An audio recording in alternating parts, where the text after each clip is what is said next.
everybody, Backyard Bullion here, and welcome to episode 97 of In Focus Friday. Now, last week we did the first ever rapid fire In Focus Friday with a guest appearance by Mrs. Backyard Bullion as the ever skilled timekeeper, and for those of you who watched till 9 minutes, you'll know what I mean when she dropped her coin. But never mind. It was a really fun thing for us to do together. It's certainly something we're going to be doing again, and it's most likely going to coincide with all of the other group orders that we arrange in the future, because there's always really cool coins to show off and just not enough time to do that. So if you haven't checked that out, please do go have a look. The link to it is down in the description below. This week we're going to be looking at the Bull and Bear round and the Prospector Golden Gems bars. These two have been losing out on the votes for the last, 2 months or more even, I think. They've just been constantly beaten to the post. So today we're going to feature both of them. We're going to get those out of the way because there are some very cool new things to share with you guys. 2 of them will be available for you to vote on at the end of this episode, so make sure you stick around and have a look at what those are and cast your vote for next week. So let's start with the Bull and Bear round. So this is a very cool round. I bought this all the way back in 2015. I think it was one of the very first silver coins I bought. It's certainly in the batch of silver that I bought very first time from Silver to Go, and represents just one of many different eclectic designs of coins which I picked up at that time.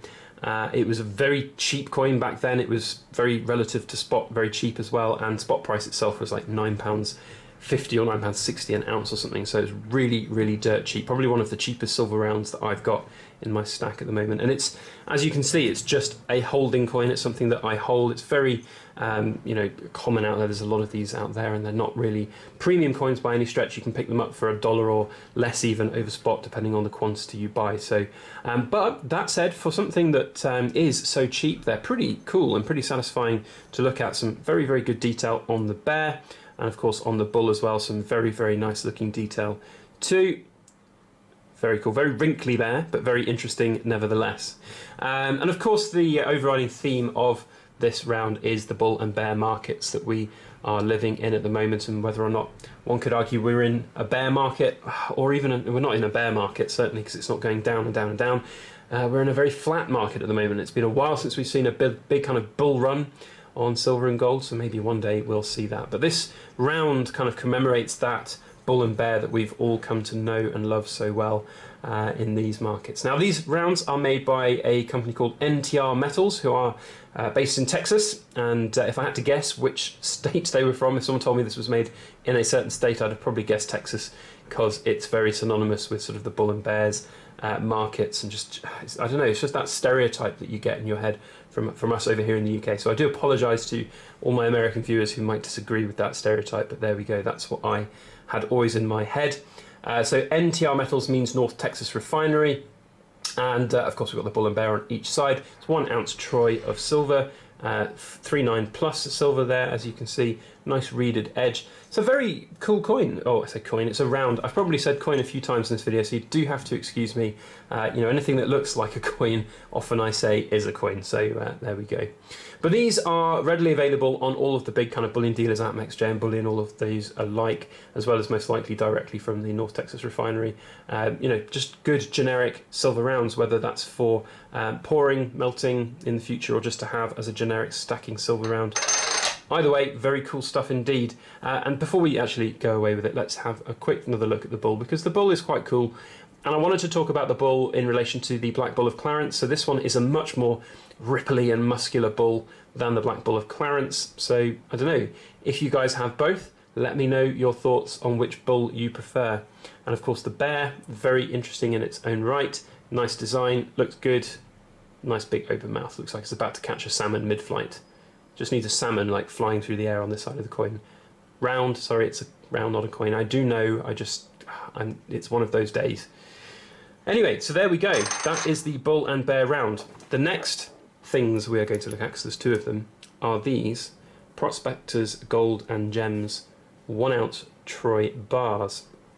And these are very cool indeed. Now, I picked these up off the Silver Forum from a chap called Arshimo, who's a very good trader on there. I'd highly recommend it. He has a lot of very well priced silver that comes up for sale, and quite often as well, so very good trader. And I bought these literally 10 weeks ago, maybe even 3 months ago now.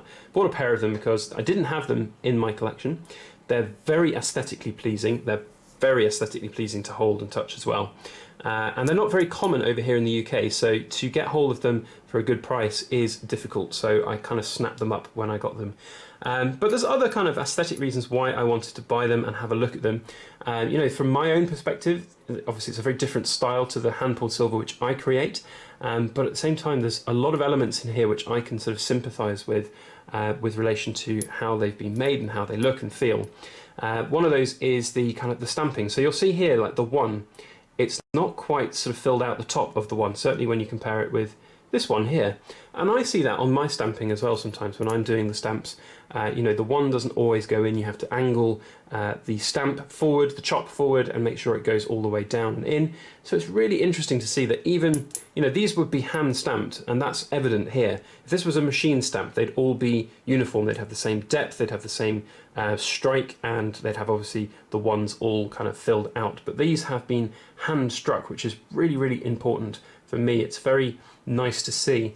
Now, Prospectors Golden Gems themselves is a really interesting company. It's a really interesting story. They've been around since 1999. They've grown a really very nice brand, very desirable brand, and it's nice to see that somebody has done that. And when you go onto their website and have a look at the About Us page, it's made by, Prospectors Golden Gems is a small family-run business by two people called David and it's called Emslie, Emslie. So I apologise if I've got that wrong.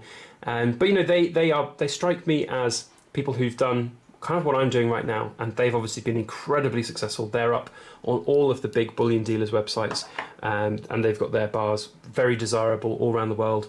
They don't sell for spot price, they sell for above spot price. They're quite desirable pieces, and people will look to pay small premiums on them, which is absolutely fantastic. So it's a real kind of inspiration for me and Mrs. Backyard Bullion, and that's one of the reasons we picked them up, because it just says to us that things like this are possible. You can grow a small business from your kitchen table into something bigger, and that's what we want to do. And this is just one of those things that we see and we love and that we want to do. Now, of course, because they're poured silver, they are each individual and different. There's so many multitudes of things which are different. Of course, the weights will be slightly different on these. I think I showed these in a weights video, and one of them was nearly a gram heavier than the other one. So there are obviously different weights of all the pieces, the different strikes of the logo, obviously of the troy ounce and the one. But even like on the back, looking at the textures of the back, they look so different. It's really very cool to see. I would think that these have not been poured into graphite. They look like they've been poured into old school kind of cast iron molds or something. And of course, when they are struck as well, the silver warps and bends, and you can see the difference of, it's just rustic and it looks really fun, and that's what I love about them. And of course, you can just have them in your hand, you can hold them, bounce them around. Really very satisfying to have and to hold, so to speak. So there we go. Those are the Prospectors Gold and Gems bars. Very interesting stuff. I would love to know your thoughts and opinions on both the Bull and Bear round and, of course, the Prospector Gold and Gems bars. Do you have them? Has this video inspired you to go and find them? I would love to know. Please do comment down below in the comment section. So there we go. Those are finally done. It's been a long time coming, but we have finally featured those on In Focus Friday. Now, here are two new coins for you to vote on. We have the Dragon and Tiger, which is the second in a run from the Perth Mint. The first one was the Dragon and Phoenix. And of course, one of the most popular items from the most recent group order, the Spade Guinea. Now, we didn't feature these on the Rapid Fire In Focus Friday because these are ones that I picked up for myself. I think they're fantastic coins. I think they're going to do very well in the future. So here they are. These are mine to feature for you on In Focus Friday. So please do comment down below which one you would like to see next week, Spade Guinea or Dragon and Tiger. Now, for you avid viewers out there, you will notice that we are at episode 97, and next week will be episode 98. So what we're going to do is we're going to have, obviously one of these will be episode 98, and then the one that doesn't win next week will turn into episode 99. And that is because we have a very special item that is going to be featured for episode 100. Now, I'm not going to show it to you here, but what I am going to do is I'm going to put it on the table, and let me show you what happens when I do that. So that is something very special. I'll do that once again because that's quite fun. I don't want to spoil the table, but but I could do that all day. Anyway, there will be a sneak peek of this coming over the coming weeks, but I would love for it if you can guess what that is. If you can tell what that is from that sound and the shake of the camera, have a guess what we're going to feature on In Focus Friday, episode 100, which is coming up in a very short time indeed. Otherwise, that is all I have to say. I hope you enjoyed this episode of In Focus Friday. If you did, please hit the thumbs up button and share it around on your social media. If you'd like to see more episodes of In Focus Friday, of course, there are 96 other episodes down in a playlist below. And if you would like to see more, make sure you hit the subscribe button and hit the little alarm bell, and you get a notification when I upload future videos. Thank you very much for watching. I hope you all have a fantastic weekend ahead. Make sure you stick around for Sunday and catch who won the 5,000 subs giveaway. Those results will be coming out on Sunday. Otherwise, that is all I have to say. Thank you so much for watching, and please make sure that you like, share, comment, and subscribe for more.